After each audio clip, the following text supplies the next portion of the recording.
I recently moved from New York City to Pennsylvania to be closer to my family. I much prefer the sprawling hills of my new home to the city, which always made me feel a bit claustrophobic. Coping with the constant pressure of the capitalist hellscape of modern life is a little easier here.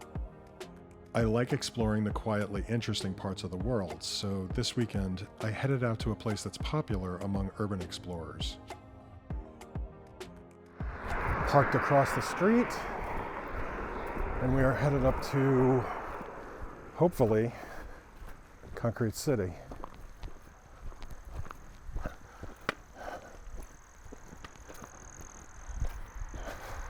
Of course, the first time I came through here, I took the hardest path imaginable.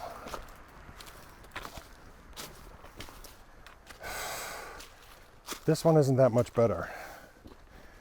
The incline, from what I saw online, the incline of the first 50 yards is the worst. And then it levels out. So we're going to see. I'm already wheezing. Someone needs to get off the couch a little more often. So that is the trail. Of it's coming out. Anyway, it's entirely water. It obviously rained out here recently, and I would prefer not to be up to my ankles in silt. Why did you think this was a good idea, Tom? This trip turned out to be a real learning experience for me. First lesson, working from home for the past 2 years has improved my quality of life in a variety of ways. My overall level of physical fitness was not one of them. I really want to do more of these trips in the future, but I need to get more regular exercise if I'm going to have any chance of enjoying them. That trail right there is what I just came down. So this trekking pole has already paid for itself.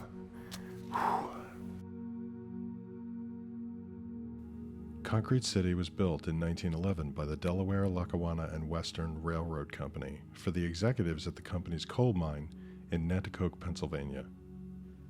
This early example of internationalist architecture was a community of 20 two-story duplexes made entirely of poured concrete because it was durable and fire-resistant. Company housing was not new at this time, but it usually consisted of barely habitable wooden shacks for laborers. These buildings were originally constructed as housing for the executives and their families. However, being made of concrete with no effective waterproofing, the buildings were perpetually damp. Also, they had no internal sanitation. Each building had its own concrete outhouse, so not really the pinnacle of modernity and comfort they were originally designed to be. After a short period of time, the executives moved into more comfortable wood-framed houses, so the railroad opened up the housing to their top employees. However, since no period in American history would be complete without some racism, the railroad made it a requirement that the residents had to speak English, which ruled out most of the company's immigrant workforce.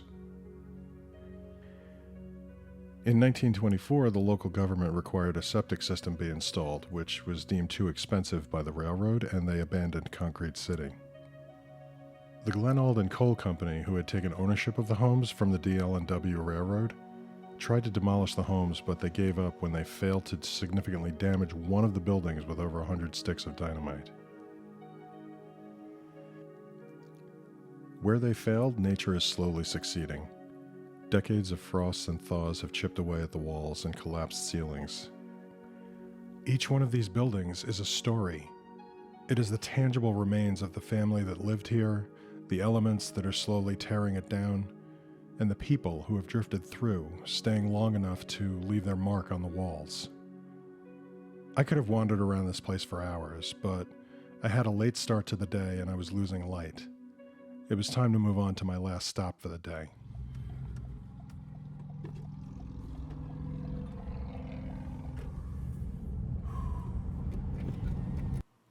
This trip also seemed like a good opportunity to go camping for the first time in more than a decade.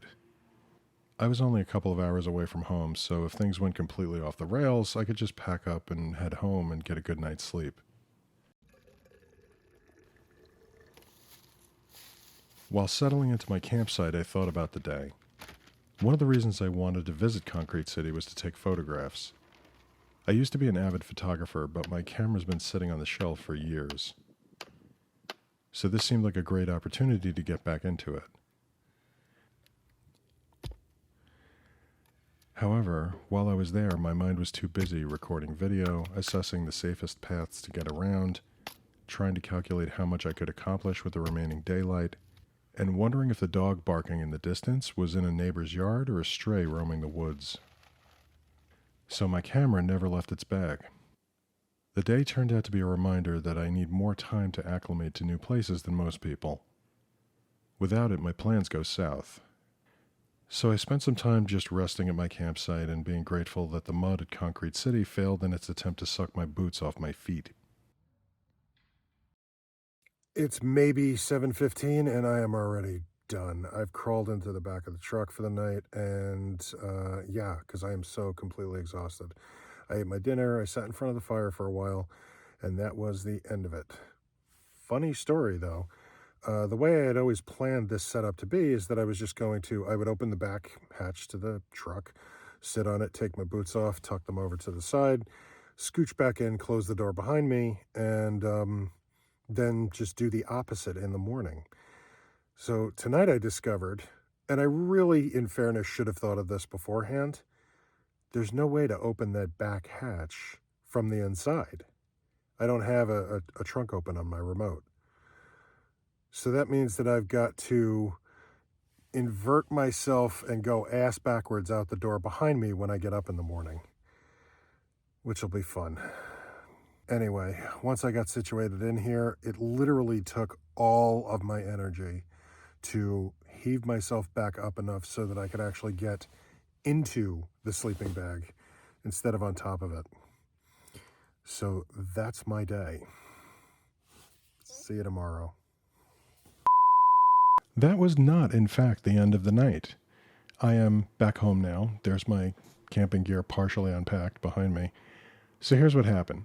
Immediately after shutting off the camera, I closed my eyes, could not fall asleep. It was 15, 20 minutes I was tossing and turning, and I was genuinely uncomfortable. I think that setup for somebody who isn't quite as heavy as me and also is maybe a couple inches shorter than me would work just fine.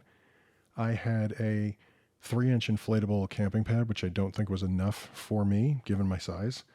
And my hip was digging into the bed of the truck in a really uncomfortable way, to the point where when I laid certain ways, my leg almost felt like it was starting to get numb. No matter what position I moved into, did not help. And I finally said to myself, I'm like, look, you got away from home. You accomplished most of the things that you wanted to accomplish today, or really the important things. You got nothing to prove to anybody out here. If you're going to be that uncomfortable and you're just going to ruin your day tomorrow by getting no sleep and possibly hurting yourself, just go home. Just go home and prepare better for the next trip. Just go home. So I flopped around like a flounder on that bed until I was finally in the right position to go out the side door, and got into the front seat, put the key in the ignition. Nothing happened.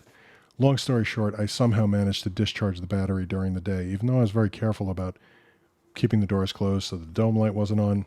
Anyway, then there was a whole adventure Googling how to jump the car because I could not find the battery. I had one of those portable lithium-ion car jump kind of batteries, and I opened the hood to the car and I don't see the battery terminals. I am not a car-savvy person, but I know what a battery looks like. And I'm in the process of Googling and realized that this is a hybrid. There's a whole electrical system in here that isn't in other cars that I've driven. They probably hid the battery somewhere else, which in fact was the case. The battery was in the back of the car by the trunk, the hatch, that I could no longer open because it has a power latch on it. So I had to drag everything out of the car, pull the cover up from the inside, get to the battery, hooked the thing up. It finally started running, and I drove home. Didn't get to take any photos the next day, which is what was going to be my saving grace for the weekend. Wound up driving home the same night and was completely and utterly exhausted. But since I was back home, I actually did get a good night's sleep. And as frustrating as certain aspects of the weekend were, I'm both glad that I went, and I am actually planning my next trip because I learned a lot from this one, and I have identified a couple of things, one of them being a better sleep system, to make sure that I'm more comfortable through the day so that I can actually enjoy everything, including the process of recording it, because I would like to make more videos. So yeah, that's the story. It was an adventure, and hopefully you'll be here for the next one too.